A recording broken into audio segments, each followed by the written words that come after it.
Probably chilly in Philly tonight too, Pat. A little bit different than San Diego for sure. Go Aztecs. Well, we've got lots of clouds to welcome in spring here in San Diego, and that's also kind of making temperatures pretty comfortable overnight. Right now it's 59, not too bad downtown, and look at the winds. Very calm along the coast, but it's another story in the inland valleys. This is our water vapor loop, and what you have here is a big area of low pressure, very potent low that's making its way inland. That is, it's sagging slowly southward tonight. See that dark line? But it's shearing apart as it sags southward, and so it's not bringing us any rain. Just these strong westerly winds. In fact, we've got this wind advisory up until 8 o'clock tomorrow morning for our mountain and our desert areas. Winds 20 to 30 miles an hour. So I thought we'd check and see how these high winds are developing with our 10 News Pinpoint Network. And already over 20 miles per hour, Mount Laguna, that's about 5,800 feet in elevation.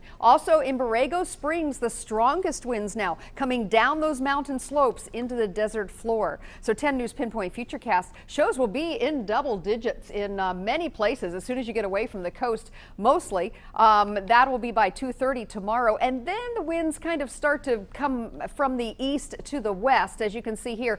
And they're kind of in a battle with some of the onshore flow still. So the winds will start to diminish. The strongest ones will be overnight and tomorrow morning, again in our mountains and our deserts. Temperatures tomorrow will be very nice. Partly cloudy along the coast, will be in the low 60s there. A couple of 70s in places like Santee and Lakeside tomorrow.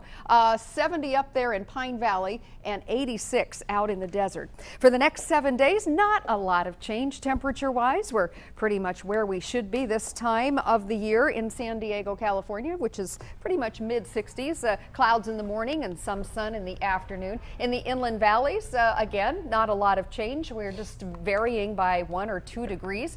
Lots of sun in the afternoon. Pretty nice if you ask me. I like it. Yeah. Thank you, Pat.